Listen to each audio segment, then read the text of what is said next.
Hi, Meredith Nicholson family. I'm Dr. Natalie Henderson, the Chief Schools Officer for Indianapolis Public Schools, and today I'm going to be reading Chapter 12 out of The World According to Humphrey. Chapter 12, Peace Breaks Out. Early in the morning, Ty, Dee Lee, and AJ raced downstairs and played Crazy Eights. Later, they ran outside and threw a football around the yard. The Thomases were having breakfast with Bo when the phone rang. Mr. Thomas talked for a few minutes, mostly saying, that's fine. When he hung up, he told Mrs. Thomas, "We're going to have a visitor, but don't tell Anthony James." Ooh, a mystery. I like mysteries because they're fun to solve. Then again, I don't like mysteries because I don't like not knowing what's going on. So I waited and waited. A few hours later, the doorbell rang. The visitor turned out to be Garth Tugwell and his father. "I really appreciate this," Mr. Tugwell told the Thomases. "It was Mrs. Brisbane's idea. Since Garth can't have Humphrey at our house right now, she suggested that he could help AJ take care of him over here." Sounds like Mrs. Brisbane, as if I'm trouble to take care of. But Garth had been crying because he couldn't have me. So maybe she was trying to be nice. After Mr. Tugwell left, Mr. Thomas called AJ in. AJ ran into the room and practically backed out again when he saw Garth. "We have a guest, Mr. Thomas." "Shake hands, Anthony. Garth is here to help you take care of Humphrey." AJ and Garth reluctantly shook hands. "How come?" asked AJ. Garth shrugged his shoulders. "Mrs. Brisbane said to." "Well, come on. We'll clean his cage and get it over with," AJ said. The boys didn't talk much while they cleaned the cage, but they started giggling when they cleaned up my potty corner. I don't know why that makes everybody giggle. After they stopped giggling, they started talking and kidding around. They decided to let me out of the cage, so they took a set of old blocks from Dee Lee's room and built me a huge maze. Oh, I love mazes.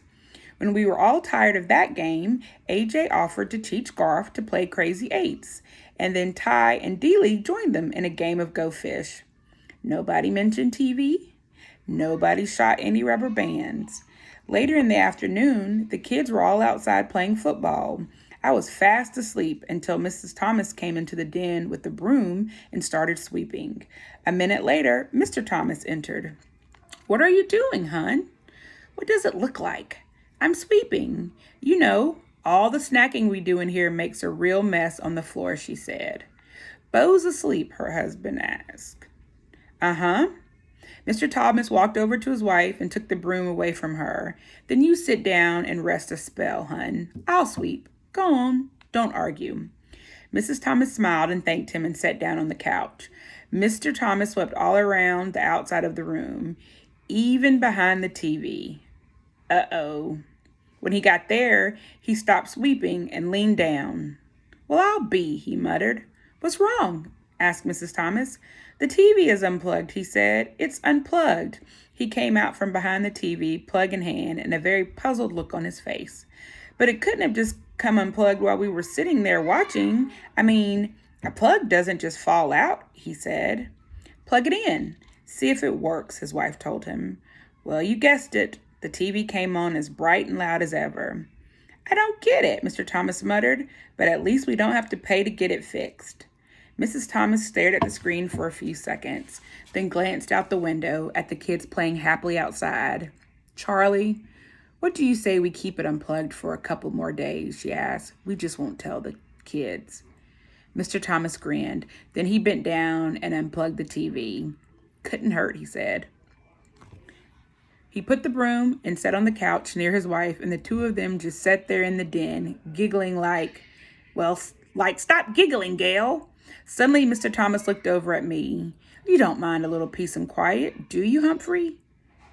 No, I squeaked, and I promptly fell asleep. Things were a lot better when AJ, Garth, and I returned to room 26. No rubber bands flew through the air. Garth didn't trip anybody or make fun of anybody.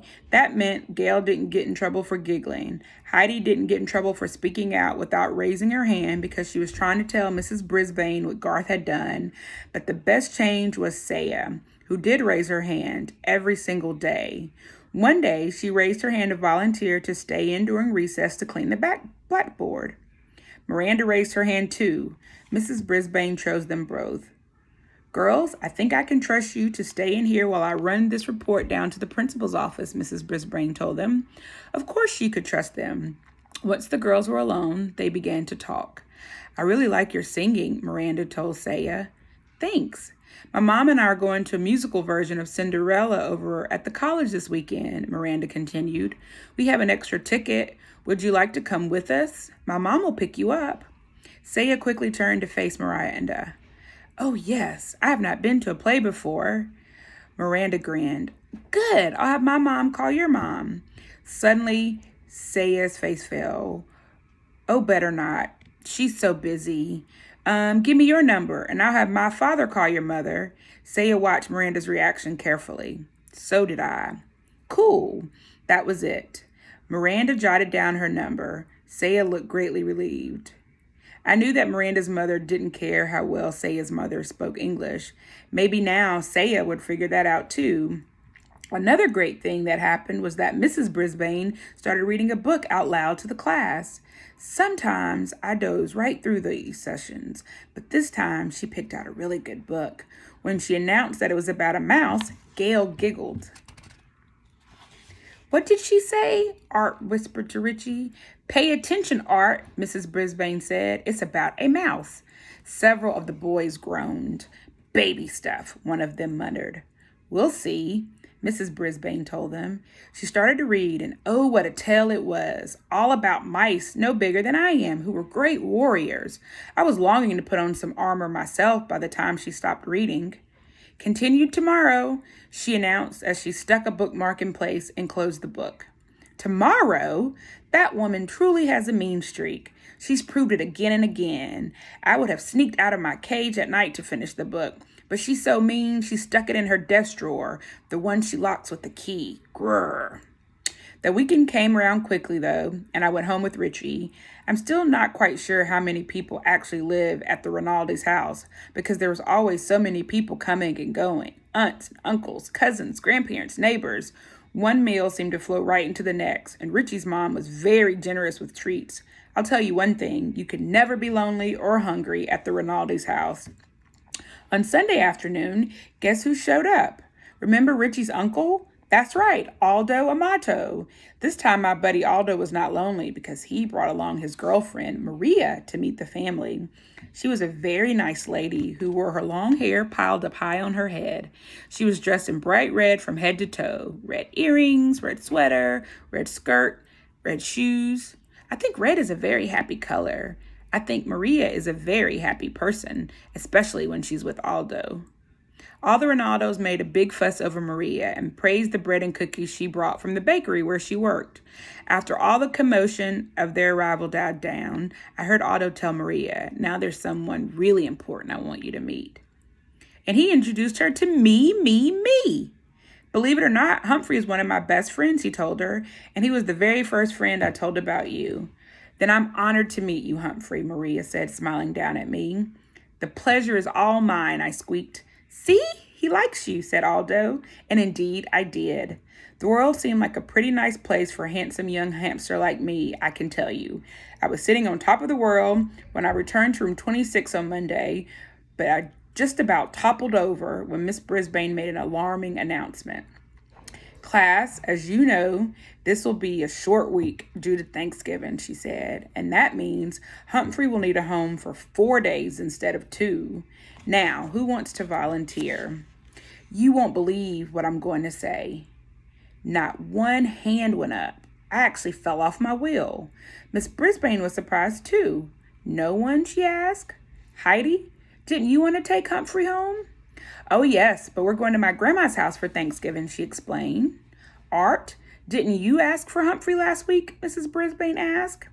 Yes, but we're having all of my relatives for Thanksgiving, and Mom says it wouldn't be a good time, Art explained. And so it went. Every single classmate had big plans for Thanksgiving, plans that didn't include having an extra hamster around.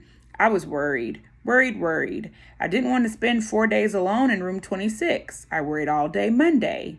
I worried all day Tuesday. I worried even more all day Wednesday. At the end of the day, Principal Morales stopped by to give Mrs. Brisbane an envelope. I think it was her paycheck because she was especially glad to see him. I have a huge favor to ask, she said. Sure, Sue. What is it? Asked Principal Morales. He wore a tie with little turkeys all over it. Could you possibly take Humphrey for the weekend? I had my paws crossed that he'd say yes, but Principal Morales didn't even smile. Oh, Sue, I'd love to, but we're going out of town for the holiday, he told her. Another time, I'd love to. Another time wouldn't matter. I needed a place to go right now. After the principal left, Miss Brisbane sighed and began gathering up her papers. Then she turned to me. Well, Humphrey, it looks like you're going home with me for Thanksgiving, she said grimly. My fate was sealed. I was going to the home of the woman who had vowed to get rid of me for 4 whole days. And frankly, I was worried I'd never come back. And that is chapter 12. I hope you enjoyed listening to me read. I really had fun reading to you, and I'm glad to be a part of the Meredith Nicholson School 96 community. Go, go, Gophers!